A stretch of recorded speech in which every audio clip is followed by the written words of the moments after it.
Here we go, great sensor debate 2, high DPI versus low DPI. The reason for this video is a lot of people are asking why I'm recommending to use high DPI. For these tests I'll be using the Logitech G303 because it's everyone's favourite sensor, and it performs really well at the high and the low end. So I'm going to use two games instead of just Quake. Quake will be one, and then the other one is going to be CSGO, so Counter-Strike Global Offensive. Okay, let's get into this. Here we are in CSGO. And at the moment, I've got it at 3200 DPI. I've set the settings so that the sensitivity is going to be about right for both DPIs. And I hope it shows up on film. But for now, just take my word for it that this is really smooth. I'm not seeing any wobble. Just try to do it a bit slowly. And quickly. All looking pretty good. Now let's change to the 400 DPI. Whoops.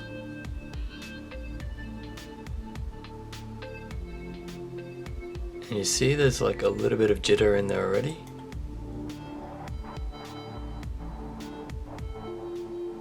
See that? That's just not as smooth as it was.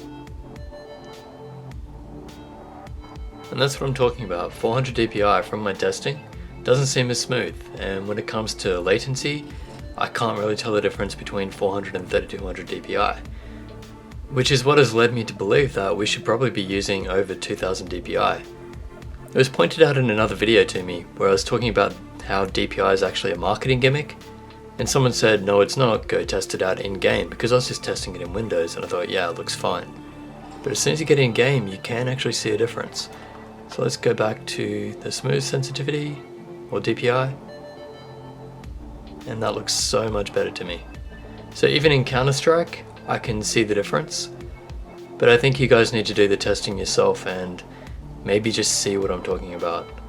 I will say that in the heat of the game, you're probably not going to notice either way. You're not going to notice any latency on the 3200 DPI, and you're not going to notice any wobbling or jittering at 400 DPI. So most of them are fine. I just find that it's a little smoother and you have fewer problems when you're actually using the higher DPI range. So 2000 is advisable. I use 3200 because I try to test mice on a level playing field. Otherwise I'd be using 2000 or 2400. I think they're the best to use. Now in Quake, this is high DPI at 3200. You can see that's just really smooth. Now if I change it down to 400 DPI,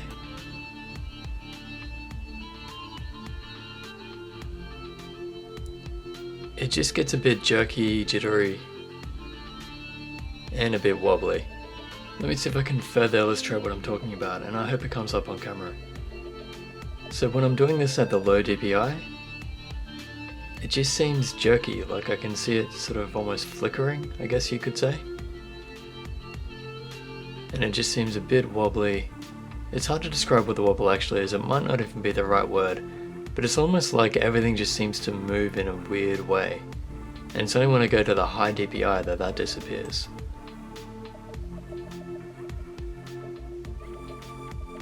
Like here, it's now smooth. So when I'm moving quickly around the map, like while I'm rocket jumping, there's no way I have the time to actually see any difference between the DPIs. So 400, 3200, 9000, I'm not going to know the difference. However, when I'm snipering, that's when I do see the difference, and I'd prefer a smoother mouse.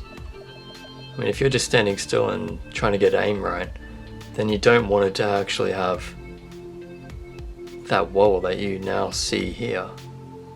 I mean, it's just jittery and jerky. I mean, we can talk about the native DPI and all the statistics and mathematics behind all this, but I think the results speak a bit louder than those. And in game and in actual practice, I would say that the higher DPI is performing better. I mean, maybe it's personal preference, it's really up to you guys what you want to use. Just in my testing, what I've found to be right has been anything after 2000 DPI is usually good. However, I think there might be some latency later on, so anything above say 4000, not really advised. So I still stand by my comment that DPI is a marketing gimmick. I think as long as we get to about 4000 on a mouse and gives us some range, we should be okay. So DPI range 100 to 4000, that would be my ideal sensor. Anything after that is overkill, and I don't really care for it. And for everyone wanting to use either 400 or 800 DPI, jump in a game and actually give this a test. So you adjust your sensitivity to actually match the DPI, so it's going to be feeling the same regardless of it. And then you just do slow lines and then rapid lines and then just do all kinds of movements and just see which one you really prefer. Once you've done that, please leave a comment below. I'm very interested to hear your results and see if someone can come up with a concrete explanation as to what's actually going on and what is actually better. It might come down to personal preference, but I think I'm seeing some pretty solid evidence here that the higher DPI ranges do perform better. At 400 DPI, can I make the sensor spin out?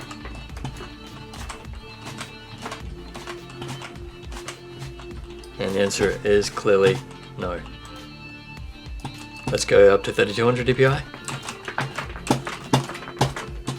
Yeah, I don't know why I'm bothering with this. I don't think I can ever make the G303 sensor spin out.